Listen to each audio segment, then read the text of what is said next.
Insomniac is probably up there for my favorite game studio ever.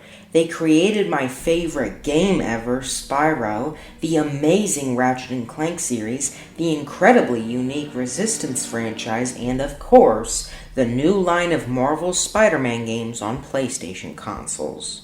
This game was met with nearly universal acclaim, and was on my radar for a while. When it went free on PS Now in April 2020, I decided to give it a shot, and that was it. I never came back from that day. From that day forward, my life would forever be profoundly impacted by this game. Around this time, the whole world shut down. Everyone had to stay home and hunker down until the virus blew over, which it seems it still hasn't. There wasn't a lot to do for many people, so they found new pieces of media to pique their interests. And for me, that was Spider-Man PS4. It was the game that got me through a huge portion of quarantine, and my memories with it will always be fond as a result. I reviewed the sequel/spin-off of Miles Morales when it was released late last year, but now I want to cover this game that really helped me through a confusing time. Spider-Man PS4 is an amazing game in terms of visuals, with many colors that totally pop, fantastic animation, and a great futuristic look. It truly puts you in the shoes of Spider-Man, as each gadget and enemy has a completely distinct look. The basic visuals are amazing, looking very presentable and impressive. But that's given for a huge Sony game like this. What sets Spider-Man apart is the color and animation. This game uses pretty much every color that's ever been discovered, and it looks like they even discovered a few new ones just for this game. It's so absolutely stunning at every corner, you'll find yourself just stopping the fast-paced gameplay to climb a building and stare off into the city's skyline. With a game this insanely entertaining and brisk, it's truly touching how many times you'll get sidetracked just to check out the backgrounds and skyboxes. From the beginning of PlayStation with Spyro, Insomniac has pushed the envelope in terms of the size of games and how they look. Every Insomniac game has their own great look, from Spyro's classical, cartoonish style to Resistance's bleak, comic book demeanor. Spider-Man's style is just straight up looking like real life, and if you know me well, you know I have no problem with this. But there does need to be something else to back that up. And of course there is something to back it up. This is Insomniac. I already mentioned the awe-striking color palette, but the animation also largely contributes to my love for Spider-Man's visuals. Spider-Man effortlessly swings from building to building, jumps all over, fires out gadgets, and whacks his enemies with such an intoxicating rhythm that it feels like a realistic comic book, but instead of looking like a comic, it just feels like one. It's not Spider-Verse, where it literally looks like you took a Spider-Man comic and made it 3D. It's more so that it's just as fluid as some panels on paper could be. The artistry behind each stroke of the pen to create a comic is perfectly translated to a video game format in which you feel like the artist. Being in direct control of Spider-Man makes you feel right there with those behind the game as you experience his story. Spider-Man is such a mythical cultural icon that no one by themselves knows that a game quote-unquote makes you feel like Spider-Man. Everyone behind this game has to know that as well, because the developers aren't Spider-Man, they're normal people. Everyone gets the power of artistry from the combination of the hero's status and the animation of the game. It's truly wonderful. You feel as if you're writing Spider-Man's future with every minor input on the controller. It's an indescribable, euphoric feeling. The animation really does, like I said, push the visual aspect of the game beyond your wildest imagination. But it also majorly impacts the movement, too. Spider-Man's gameplay is exactly what you want and expect from a game for the hero, but also so much more than that. You can listen to a review and they'll say that there's fun web-slinging and enemy-smacking gameplay, but that's such an oversimplification, because this game truly packs a robust, playable portion. The Traversal is probably better than any game I have ever played, with each move gradually building your confidence as a racing soundtrack accompanies you, and you journey through the massive open-world map. This is the reason that this game is an amazing open world game. Each open world game has to have a reason to be part of the genre, in my opinion.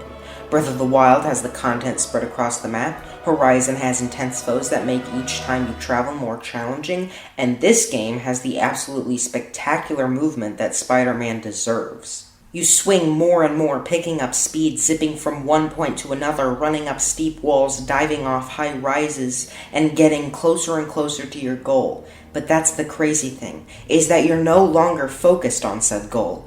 The way you go from one place to another is by itself so imaginative that you'll never find yourself repeatedly pressing the map screen hoping that you're at the destination. It's truly shocking how many times I went right past my objective because I was too busy pulling off some silly little trick with the web slinging. Mario Odyssey shivers when it hears the name of this game because it seriously contains a system of motion on par with that of members of the 3D Platformer Hall of Fame. You have the ability to do your basic swing, which works very well and is incredibly responsive. It also always locks onto a building nearby, so unlike the PS1 Spidey game, you never find yourself swinging off of nothing. You can also web zip, which is very fun and adds a lot of quick horizontal traversal, and depending on how you time your jump off of the zip, you can build up even more speed than before. You can also run up walls, speed, zip, swing, kick, crawl, and so much more. You have a toolbox of awesome moves, every single one of which is satisfying, well-designed, and useful in almost every scenario. It's very precise, and always makes each part of the game feel different. It feels like if this weren't an open world game, it would be damaged. And that makes me even happier. That means that this game totally has a reason to be part of my favorite genre, and the optional content also reflects that. In Spider-Man PS4, you have a ton of stuff to do. Like, a lot of stuff. So much stuff that it at one point causes a problem. We'll get to that issue later, but first, allow me to gush about the fact that the side content in this game is better than most modern-day games in their entirety. Collectables come in many different forms here: enemy bases, crimes, missions, and then one-off sets of collectible content. These are all very well balanced, with one exception, and help to make this a very complete experience. There's a lot of fun content here that will keep you occupied, and for people who adore completing a collectible checklist such as myself, it's pure bliss. The enemy bases were the one group I originally had a problem with, but after replaying them, I appreciate them a lot. These are some of the most challenging and satisfying combat arenas in the game, with each wave of enemies coming in succession and making you constantly switch up your tactics. There are 4 types of them, and they do take around 5 minutes each to complete, but there aren't a lot of them overall. There are only around 16 bases in the whole game, and each enemy type has a very different base design, so I've truly come around on these, and I now appreciate their intense gameplay and varied set pieces. The research stations, Black Cat stakeouts, Taskmaster challenges, and backpacks are all mostly pretty simple, either requiring you to find something and press triangle, or find something, press triangle, and complete a very short little mission or challenge. They're really fun and each have different basic mechanics around them. They almost always give you a nice reward at the end, tying up a little side story very nicely. The collectibles in this game also include side missions, which are straightforward and they're all very fun. So that only leaves one type left. The game overall has amazing side content that will keep you entertained, but also open up more possibilities in the story, and make you use different mechanics in imaginative ways. The only other ones I haven't mentioned are the crimes. This is one of my few issues. These crimes are incredibly repetitive, having 4 types of them, like the enemy bases, but unlike the enemy bases, there are 5 of every type in every region.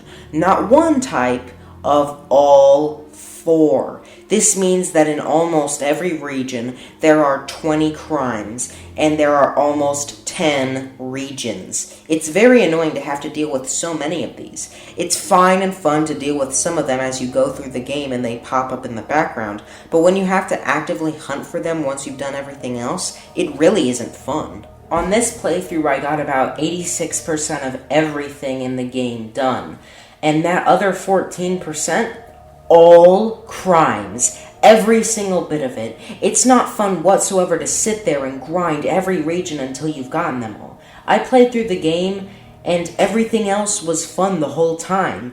But this was the one time that it ceased to entertain me. It's not a huge deal, just surprising considering how creative and fun all the other collectibles were. Spider-Man has a beat-em-up combat system that, luckily, is far more complicated than many people expected. You have a lot of different moves to pull off, mirroring the traversal mechanics. You can theoretically punch a guy twice, slide under him, punch him again, uppercut him into the air, web kick and smack him while airborne, and then web him into the wall with one blissful, beautiful, all-encompassing motion. You have tons of little gadgets to web enemies with, all of which are incredibly wacky and fun. They have uses while dealing with different quantities or types of enemies, and can help you pull off some seriously fantastic stuff.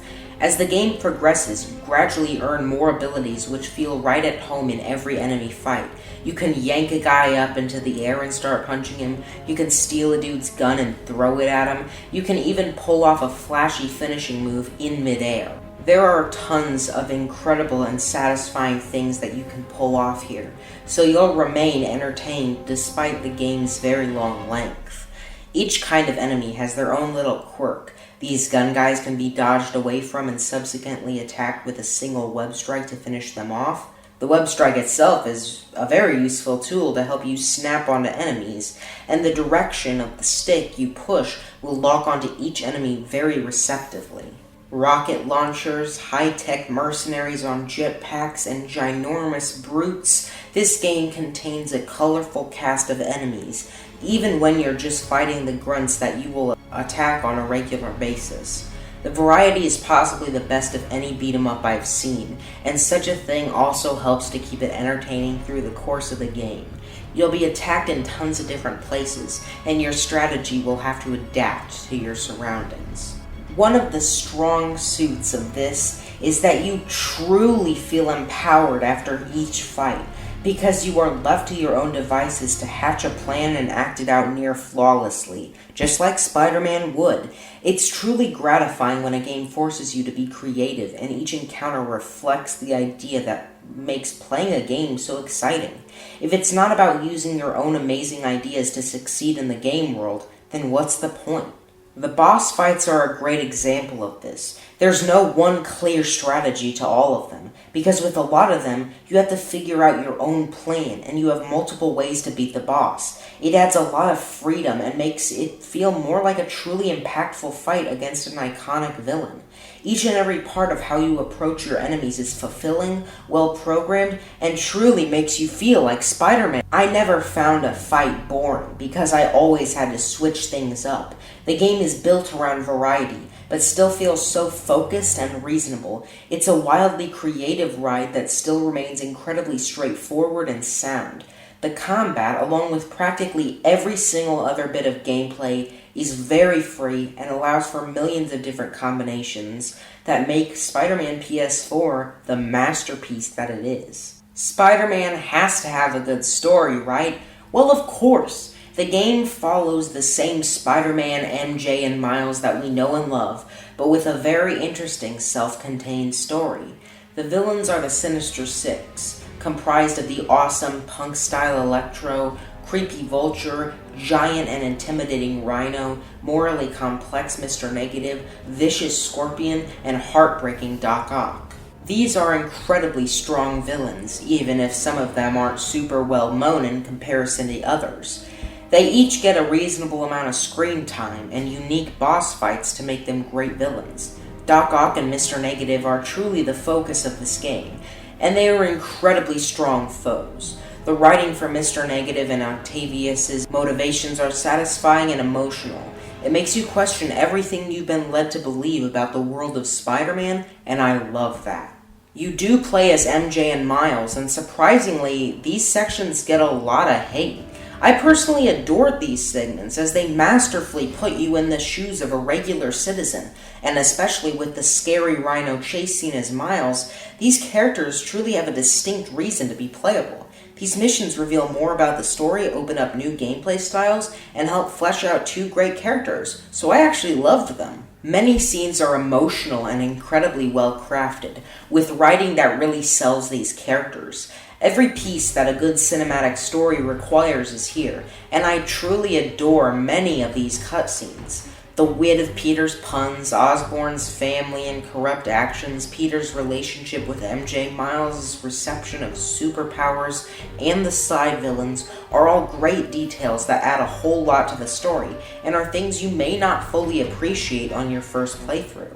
I adore many of the ways storylines are set up and concluded, and the ending is absolutely one of the best in any game I have ever played, both setting up an amazing franchise and tying up all loose ends at the same time. It perfectly balanced, raw, depressing emotion, and charming, simple fun. Spider-Man is a game that has impacted me very heavily, and completely deserves all the praise it gets. It's a game with artistic decisions all over the place, amazing gameplay where each choice you make feels important, and a fantastic story that you can enjoy casually with a level of depth that can make those wanting something more complex satisfied as well. Nearly every part of this experience is crafted in a way that other developers should truly take heed of.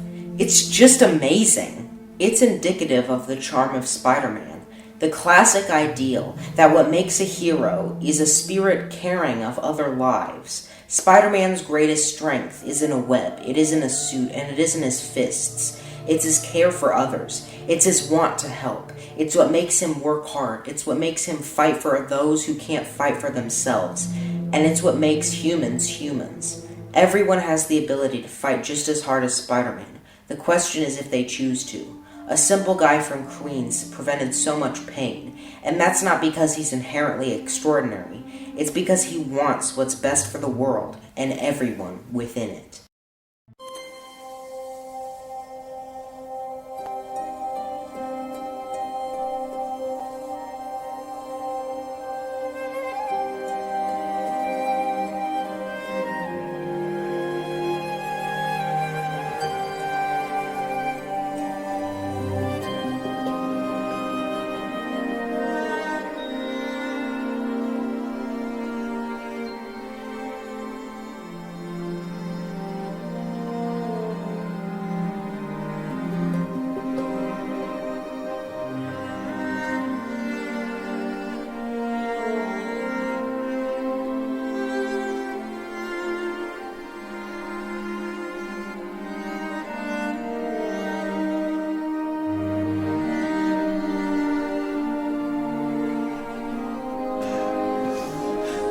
Everything I wanted to be!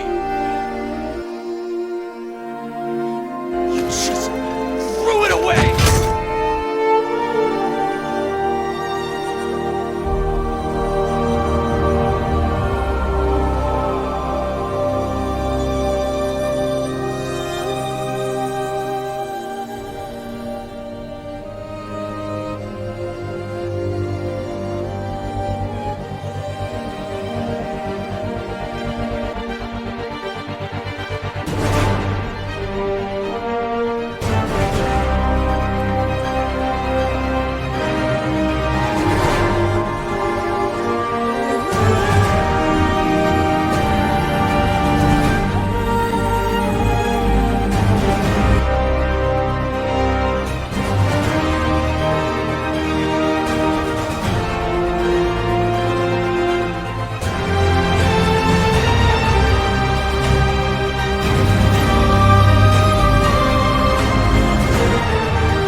All the people you've saved.